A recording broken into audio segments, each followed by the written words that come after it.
Struggling with staffing in your assisted living home? Here's how to fix the biggest issues before they hurt your business. First one that we encounter is poor performance. We go into very detail in our training, and I think that really helps us to educate anyone who's onboarding onto our team so that they're not coming in lost. I think a lot of times people or businesses don't have a really good onboarding process. And so when they have new team members come on, they kind of just throw them in there. It's kind of like throwing them to the wolves, right? Like just figure it out, right?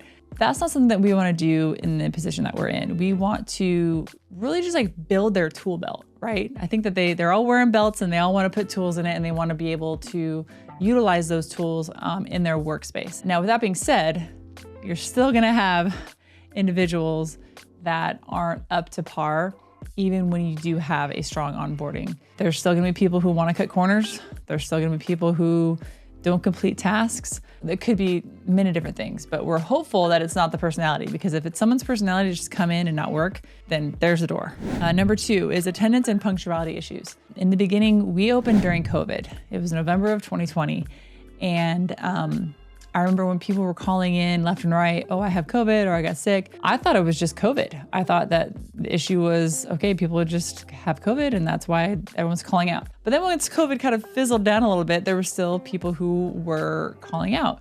And I think that we weren't strong enough in the beginning as to, hey, if you're late 3 times in a row, or if you're late 3 times in general, and you're written up every time and you've had a discussion with the management and had a plan in place to change and you're still coming in late, we can fire you. And so I think it's just making sure that your team is aware of that and has an understanding as to what the ramifications are if they do certain actions. The next thing, workplace conflicts. Now, not something that you were ever gonna ignore. There's gonna be something that someone is upset about, that someone said, or someone did, or someone didn't do, or didn't say. Once you set the tone of what you expect for each individual and for each shift, I think that it's very clear to everybody what their roles are. It's very distinct. Here's the shift tasks from 6 a.m. to 2 p.m. This is what you're doing. From 2 p.m. to 10 p.m., these are tasks, these are what you needed to accomplish. And so having those clear expectations up front is vital so that you do not have any workplace conflicts over, different responsibilities or different ways of doing things. Now, number 4, lack of employee motivation.